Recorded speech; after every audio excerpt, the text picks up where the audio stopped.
lagi bumi. Tarararararat. Kita hari ini mau masak telur orak-arik toge. Udah pasti ada telur, TETLOR, telur. Terus whatever sayur yang kalian punya. Revalina Estemat, Nia Ramadhani. Terus udah gitu ada bawang pre. Dan otomatis pasti ada yang namanya apa sih lo? Toge. Toge.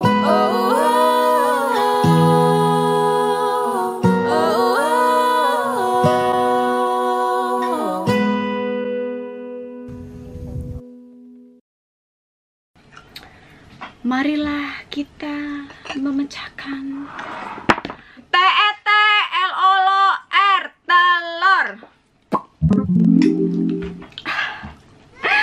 Hai Ucok Butet. Kita sekarang itu berbeda. Apa bedanya? Nggak ada bedanya sih. Kita akan memecahkan telur sambil bernyanyi. Ini telurnya 5 biji aja sih ini pecahin. Ini telurnya udah suhu ruangan seperti suhu hatiku, adem, ayam, nggak terlalu kedinginan, nggak terlalu kepanasan. Aku memang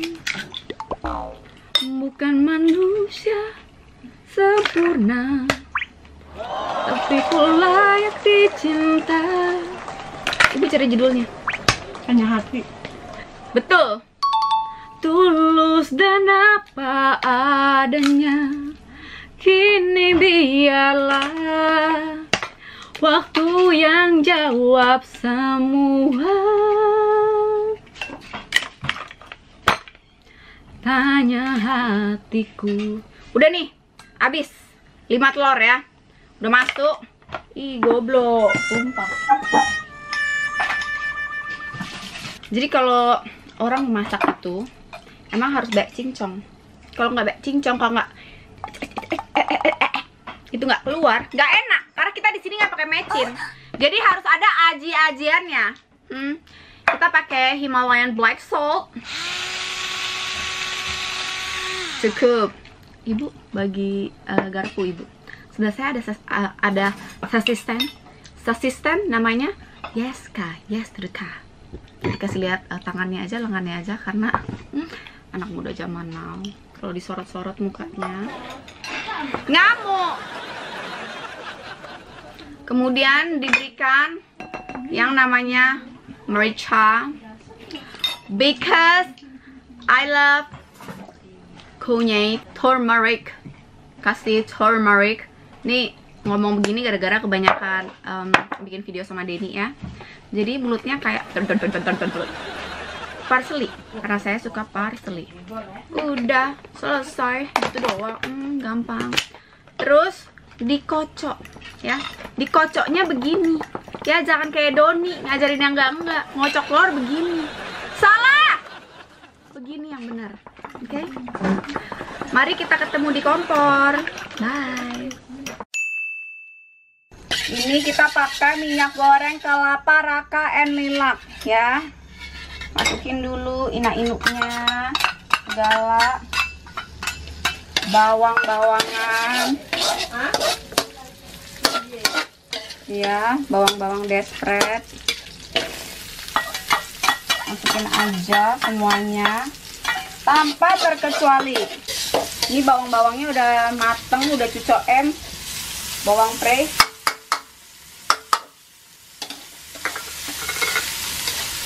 Mei masukin merica dikit aja. Bagus ya botolnya, makaroni anjay. Masukin telur yang udah dikocok dengan benar. Ini kita maunya masaknya agak-agak hangus-hangus dikit ya, baru enak nanti. Baru kita masukin sayur mayur terakhirnya. Kalau nggak hangus tuh nggak enak, harus agak angus-angus dikit. Kasih minyak dikit. Ini harus semuanya mateng ya, kalau nggak dia bau amis kalau nggak mateng.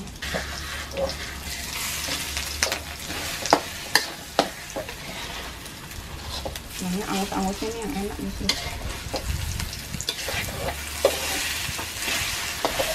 Oke, ini udah kegosong-gosong gini ya, udah angus-angus. Baru masukin telur. Masukin wortel. Ya Allah, apa tadi saya? Telur. Wortel, mohon maaf. Wortel.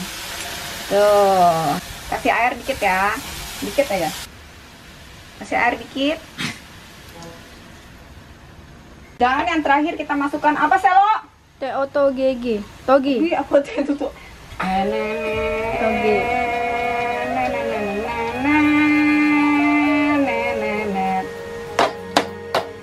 Selesai. Gila, gampang banget, nggak ada yang lebih susah nih masak. Gini aja masak. Gampang kali lah ya, woi. Nggak ada susah-susahnya ini. Inilah yang kita namakan ora-ari telur toge. Selesai. Gampang kali lah ya, woi. Nggak baik cincong, nggak baik tetek bengek. Selesai. Sayur melimpah, protein dan lemak dari telur. Udah kayak gini aja lah. Gampang kali masak. Taburkan wijen dan wijen. Selesai.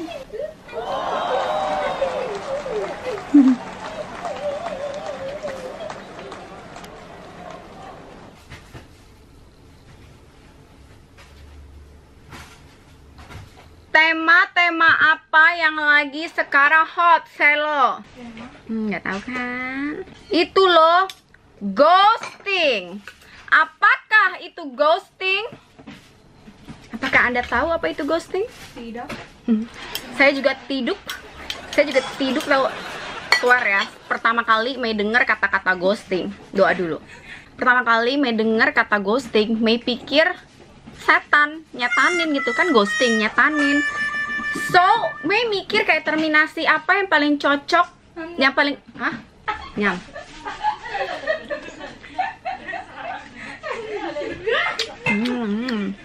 Why so good? Oh my god, why so good?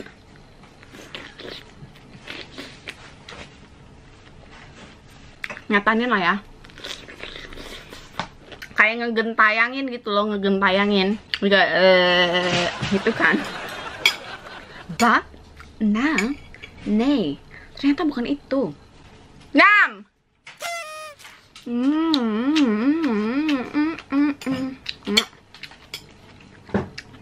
Video pun udah mulai, lampu baru nyala.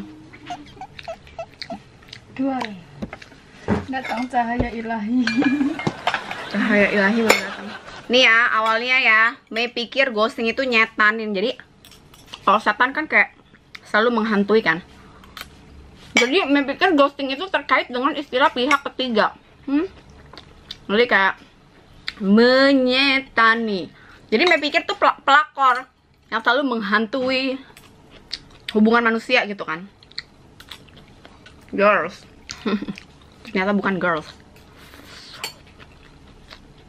Ghosting ternyata yang benar adalah si A pacaran sama si B, abis itu lagi sayang-sayangnya si A sama si B, lagi cinta-cintain si A sama si B, terus tiba-tiba si B hilang kayak setan, gak ada suara, gak ada napas, hilang aja gitu, hilang dari peredaran dunia dan akhirat, gak tahu kemana, kayak setan. Itulah yang dinamakan ghosting.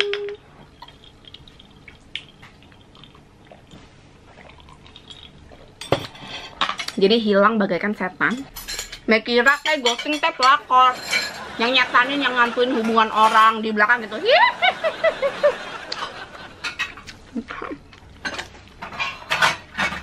Tapi sebenarnya kan ghosting kan bisa dipakai ya buat istilah itu ya. Kayak menghantui dan menyesatkan hubungan orang. Secara syaitan kan sesat.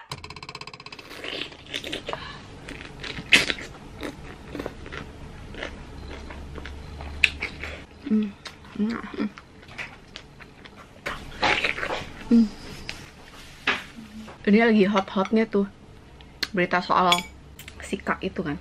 Tapi kalau video ini publish pula udah nggak tahu berapa ribu abad lagi. Baru publish deh. Nggak usah aja ngomongin, kita nggak pernah up to date soalnya. Nah, kalau ada kisah-kisah kayak gitu ya, menurut Mei, stop dulu, tunggu dulu. Kenapa? Soalnya saat ini kita ibu-ibu, nah kita marah kan, gara-gara kayak kesannya anaknya itu di PHP-in setelah 5 tahun. Tapi yang namanya cerita, yang namanya kejadian ini kan melibatkan 2 orang. Jadi dengerin dari kedua belah pihak. Kan kita nggak tahu ya apa sih yang sebenarnya terjadi di hubungan ini gitu loh. Masa iya sih kalau misalnya orang nyaman, orang bahagia bisa melakukan setan, ya kan? Nggak tahu, tapi sebaiknya itu dengerin kedua belah pihak, karena setiap cerita itu kayak koin, punya 2 sisi yang berbeda. Ada satu film Korea itu bagus deh, judulnya kalau nggak salah Love atau Life gitu, lupa ya. Love, Married, and Divorce.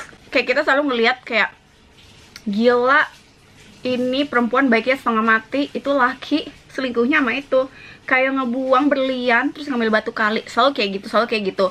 Nah, di film Korea ini dia tuh kayak kasih sisi lain, dia tuh kasih 2 cerita ya. Jadi yang tadi udah pernah Mei bilang kan, kalau setiap cerita itu kayak koin, punya 2 mata yang berbeda. Nah, di film ini tuh kayak fair enough, dia kasih 2 sisi yang berbeda cerita. Kenapa bisa sampai cowok itu selingkuh? Kayak ada satu penyiar radio, kayak bener-bener dilihatnya kayak dewa dewi, physically kayak cantik, perfect banget, cewek tinggi, putih, pokoknya tipikal perempuan cantik lah, model. Abis itu dia penyiar radio, karirnya oke, pintar nyari duit. Abis itu pintar main alat musik, pintar main drum. Wah, pokoknya cewek idaman banget yang kayak cowok lihat, oh man, ini tuh kayak cewek sopan, cewek ramah, kayak cewek yang menarik, cewek yang sangat atraktif. Nikah sama pengacaranya juga ganteng, sukses. Itu tuh kayak couple dewa, main yang orang lihat kayak tapi cowok ini bisa selingkuh sama cewek yang biasa aja, yang usia 40 tahunan even. Tahu kenapa selingkuh? Ternyata di rumah si cewek ini kayak ratu, apa-apa nggak mau. Terus yang namanya anak cowok ya, yang biasanya di rumah disayang sama mamahnya, selalu dimasakin masakan rumah, mamahnya tuh selalu ngirimin makanan rumah. Sampai makanan di rumahnya itu, karena mereka saking sibuknya nggak pernah makan di rumah, selalu kayak misalnya kalau di Indo GrabFood atau GoFood, makanannya itu basi, kebuang. Cowok ini tuh kayak sedih gitu kalau ngeliat makanan mamanya atau buah-buah yang dikirimin mamanya tuh kayak pada basi di kulkas terus dibuang. Ceweknya nggak pernah mau masak, ceweknya selalu marah-marah kayak orang kesetanan. Ceweknya tuh selalu nggak mau ngalah, dan ceweknya tuh tipikal cewek yang suka nyuruh-nyuruh laki. Jadi pokoknya kayak kanjeng ratu banget, mampus deh.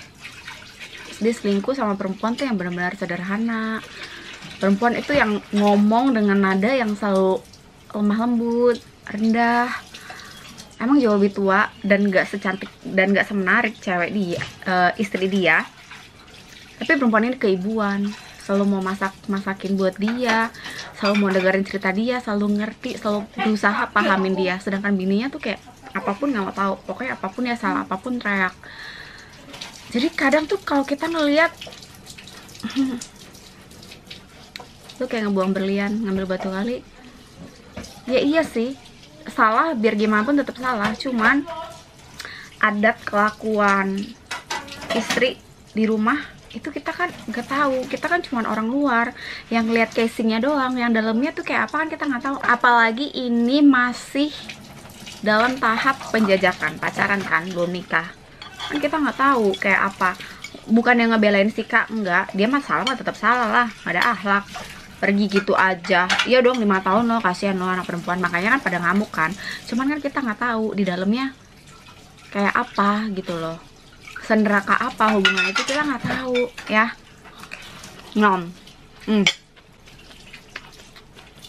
Dan kita ngeliat si F itu kayaknya perempuan yang lemah lembut, perempuan yang pendiam, perempuan yang well educated, perempuan yang keibuan ya. Kalau kita ngeliat kayaknya ini sosok perempuan sempurna banget, kayak kurang lebih kayak mirip-mirip Ibu Veronica Tan ya kalau Mei liatnya.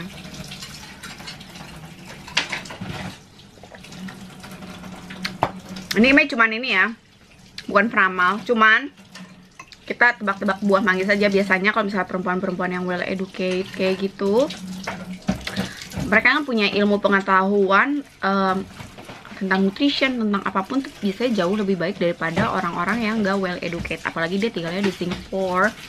Jadi udah pasti pengetahuan tentang kesehatannya itu jauh lebih kompleks, iya dong.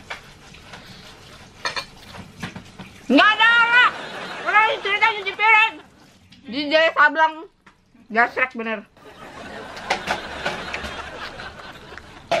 I don't know, tapi kayak mungkin anak-anak semuda Sika itu bakal merasa mungkin kayak diatur-atur, kayak misalnya kayak Mei cuma ngebayangin ini ngelantur ya, ini bukan cerita sebenarnya Mei, ini bener-bener totally ngelantur. Kayak jangan pergi makan di luar terus lah, kayak makan masakan rumah, atau jangan go food terus, jangan makan malam-malam. Kayak mungkin ada beberapa larangan-larangan yang kesannya kayak lu bawel banget deh, lu nggak asik deh, come on, kayak gitu loh.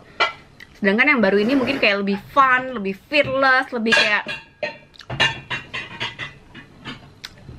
lebih seru gitu, apa aja kayak boleh. Tapi yang satu tuh kayak lebih menjaga kesehatan, lebih menjaga tata krama, atau misalnya jangan gandengan di depan publik. Oh, apa kan kita nggak tahu ya. Jadi ngerasanya ya sama yang satu kok kayaknya. Terus apalagi yang satu kayak lebih well educated dan dididik di keluarga yang cukup tinggi. Jadi bener-bener tata kramanya itu bener-bener dijaga banget. Kalau yang satu mungkin lebih cekikik, lebih ngangkang di kanan di kiri, duduknya juga nggak bener, kayak lebih asik, lebih kayak bebas gitu loh. Jadi ngerasain kan, kayak jadi berasa kayak iya sama ini kok bisa ketawa ngakak ya. Kalau sama ini mungkin ketawa ngakaknya agak ditahan karena manner tata krama yang dipunya gitu loh. Again and again kita nggak tahu what might happen di dalam hubungan itu, cuman itu sih kayak dalam khayalan dan terkaan dan duga-dugaan Mei ya. Soalnya kayak anak masih muda, masih kecil banget. Mungkin kalau misalnya udah di tahap yang lebih tua, usianya lebih matang, lebih mature, ya iya, cari calon istri pasti yang kayak F. Semua mau yang kayak begitu dong. Calon ibu yang baik ya. Tapi kan beda-beda ya, orang tuh punya preferensi seleranya masing-masing. Ada yang mau rumahnya mungkin penuh happiness, kita kan nggak tahu ya apa yang terjadi di sana. Atau mungkin nggak cocok sama mama mertuanya, atau merasa terkekang atau kayak gimana, kita nggak tahu. Atau mungkin yang satu kayak kurang menghormati mamahnya. Terus ternyata yang perempuan yang gesrek ini lebih sayang, lebih menghormati mamanya, dan lebih takut secara status sosialnya, ekonominya jauh lebih rendah. Dan pasti ngeliat orang di atas kayak panut gitu kan, nggak berani berkutik, lebih sopan, lebih hormat sama mamanya. Kita nggak tahu ya, again and again kita nggak tahu.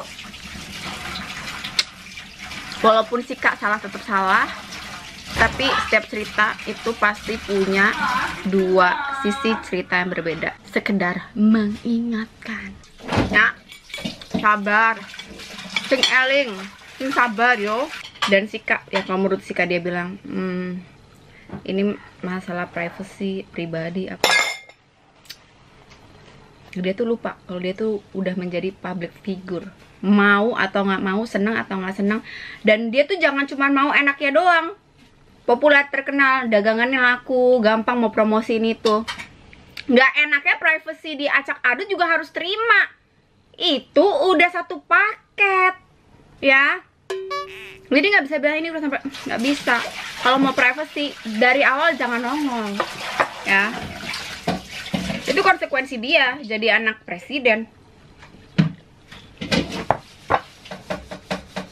jadi sorotan udah pasti. Dan gue tahu papinya presiden, jaga tingkah laku, jaga kelakuan, jaga tata krama. Again and again bapaknya salah kalau bapaknya tidak pernah memutuskan. Tapi bapaknya sebenarnya putus di tahun 2020 Januari katanya ya. Katanya, kita kan nggak tahu, abis itu dimaki-maki katanya. Tapi ternyata kita baca blog si perempuan itu mengenai si Hadiah itu dari tahun 2019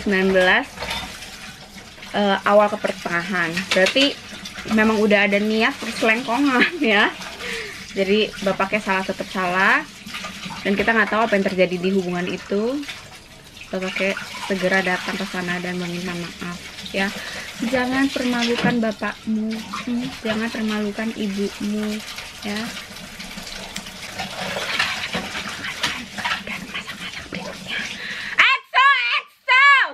Gosipi, bye. Rasain kaget kan lo? Makanya orang lagi bikin video dia bisa parah. Akhlak lebih keriting daripada butak sih emang.